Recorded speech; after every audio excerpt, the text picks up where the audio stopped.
What do you do when your body has opinions getting in the way of your ride? Hey, welcome back to Riding Through, the Midlife Rider Project podcast. I'm Karen, and I'm really glad you're here today because we are getting into something that I'm living through, and you might be too. And honestly, it's something that has taken me a while to be willing to say out loud because it touches something in midlife riders that we don't always love to admit, which is that our bodies are changing. And those changes show up in the saddle whether we invited them to or not. So let's get into it. There's a specific sort of moment that I think a lot of us riders have had. It goes something like this. You go out to ride. Maybe it's a day that you've been looking forward to, and your horse is in good spirits, and the footing is fine, and everything is set up just the way you want it to. And then, somewhere between the mounting block and walking your first circle, you feel it. Something in your hip that catches a little, or a shoulder that's not quite right. Your lower back is doing that thing it does now. None of these things are an emergency, and they might not even cause you pain. They're just a thing that's there. And then you start negotiating the situation in your head. Do I get off? Do I keep going and push through? Is this something or is it nothing? And then, of course, there's this one. Am I being responsible or am I just getting in my own way? That negotiating, I think that's a very midlife experience because when we're younger, most of us just rode through things without a second thought. The body was agreeable, or we were less tuned into it, or maybe it was both. And now it's like someone turned the volume up, and we're left not always sure how to respond to what we're hearing. Here's what I've come to see, though. The body having more to say in what we do or how we do it isn't necessarily bad. It just means we have to get smarter about how we listen and what we do with the information it's sharing. One of the things that nobody really tells you about as a rider, and I mean nobody, I never heard this from anyone, is that there will come a point you know how to do the thing, but you can't quite do it, or you can't quite do it the same anymore. You have the knowledge, you have the feel, you have years of experience, muscle memory, and some days your body just goes, nope, not doing that. Maybe your flexibility isn't what it was. Maybe there's an old injury that's changed how you move, or your stamina on longer rides is different now. And there's a real grief in that, if we're honest about it. Because part of our identity as riders is tied to what we can do. And when that changes, we feel it. We feel that loss. But here's what I think is true also. We start doing the version that we can do now.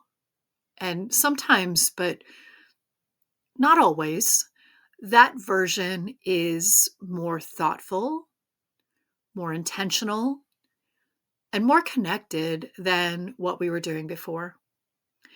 Because we don't have the luxury of just running on autopilot anymore. This change up in what we're doing isn't a consolation prize. It's actually the work of riding in midlife, the meat and potatoes version. Self-care takes on a whole new meaning when you're a midlife rider, and I don't mean that in a bubble bath kind of way, although those are quite nice too. I mean the practical, real stuff that actually keeps us in the saddle longer and more comfortably. For a lot of us, that looks like being more deliberate about protecting ourselves when we ride. Air vests have become a real conversation in the equestrian community, and for a good reason. The technology has gotten genuinely good. And for those of us who are thinking about the risks a little more clearly than we did at 20, they are definitely worth a look. I've got some resources on my Bendable page and on the Midlife Rider Project resource page where I've pulled together some things I have found useful around this. Safety gear, joint support, practical stuff that doesn't always come up in riding conversations, but probably should. And it's not just the big stuff.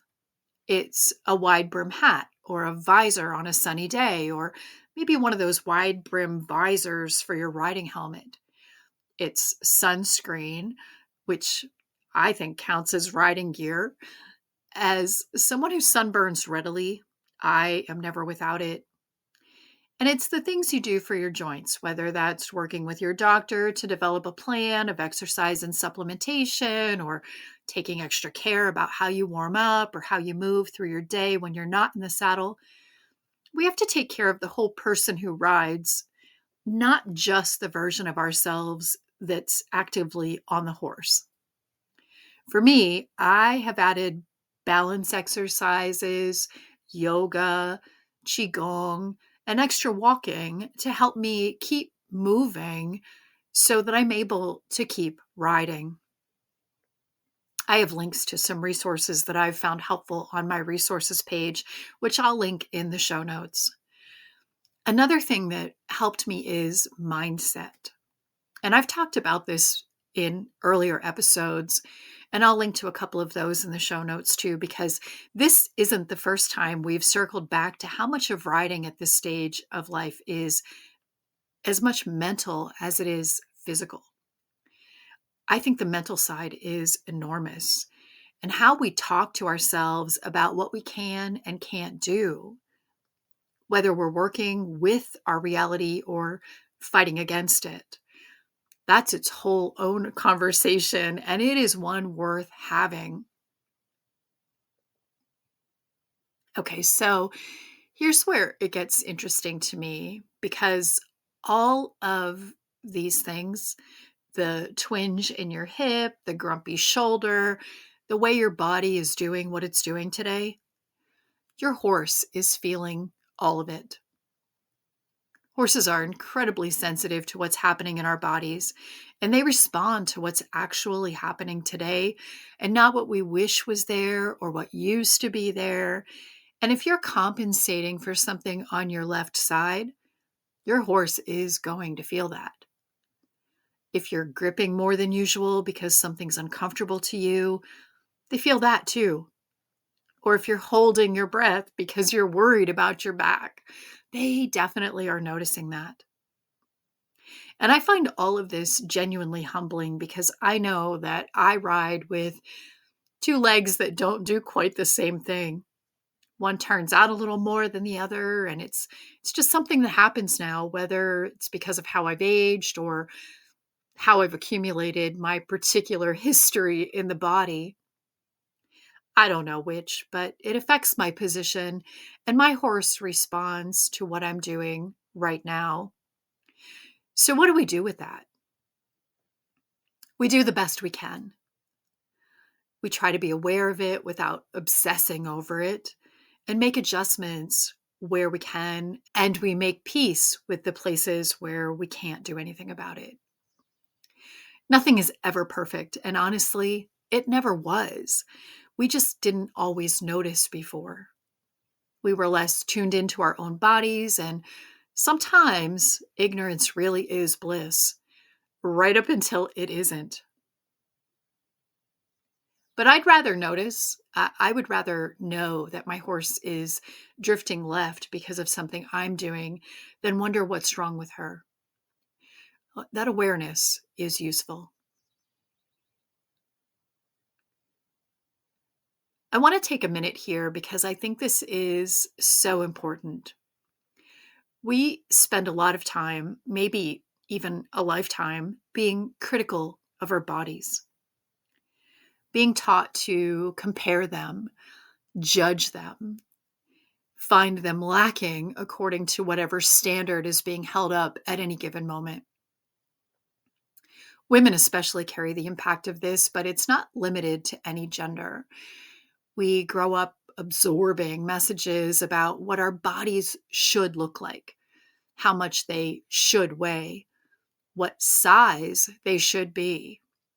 And we internalize that criticism so deeply that it becomes automatic, to the point that we don't even notice we're doing it anymore. And then we get to midlife, and maybe we're heavier than we used to be. Maybe we're slower.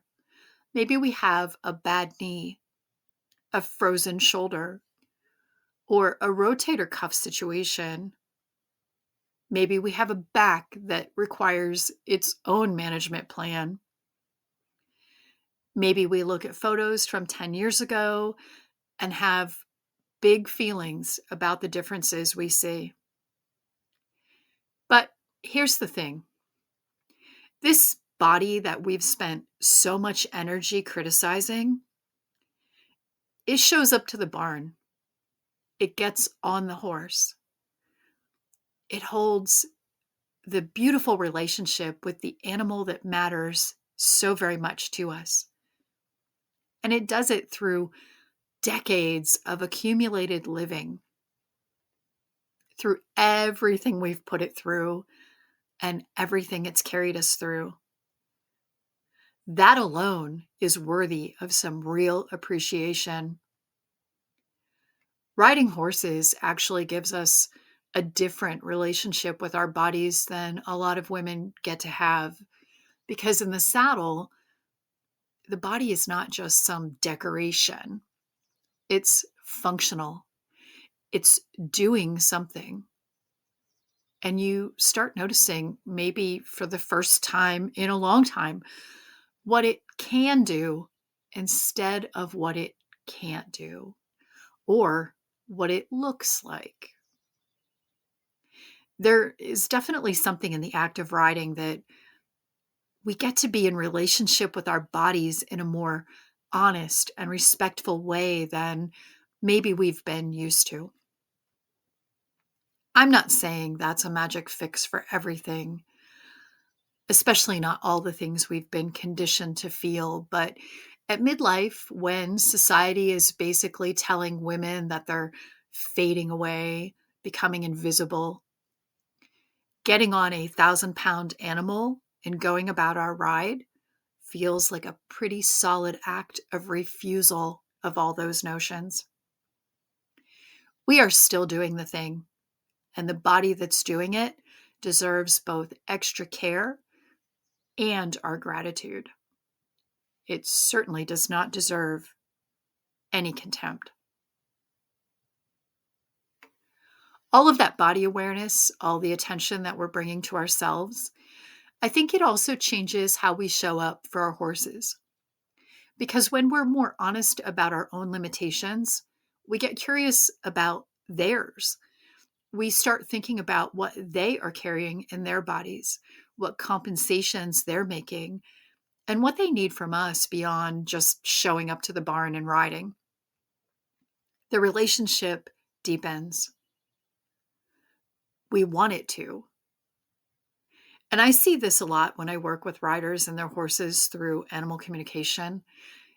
This shift toward wanting to understand the horse more fully, not just as a partner for their chosen sport or as a tool for achieving a goal, but as a living animal with its own physical and emotional experience.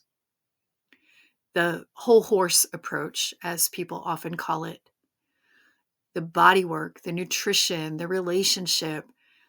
Riders at midlife tend to want all of it. And I think that's because we've lived enough to understand that the relationship is the point.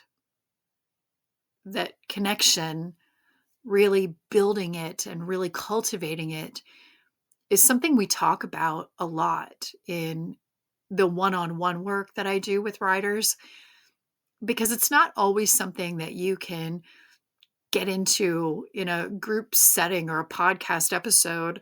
Sometimes you need space to actually look at what you're doing, what your horse is telling you, and what you want this to mean going forward. If that's something that you've been thinking about, you can find out more about it at midliferiderproject.substack.com. Just click on the Work With Me tab and you can read all about it. I'll link to it in the show notes too. So, as you head into your week, I would like to leave you with this. Your body is talking to you, and it's worth listening to it. Really listening, not just reacting to the changes that you see.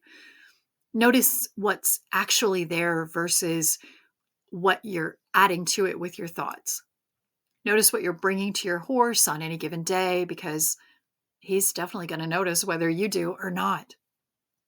And wherever you are in this, whatever the body is doing or not doing right now, the key thing is you are still in it, still riding, still showing up to something that requires a lot of you and gives so much more back.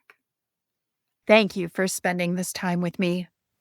If this episode resonated, I hope you'll join me again next week as we continue riding through this season together. Until then, take good care of yourself and your horse.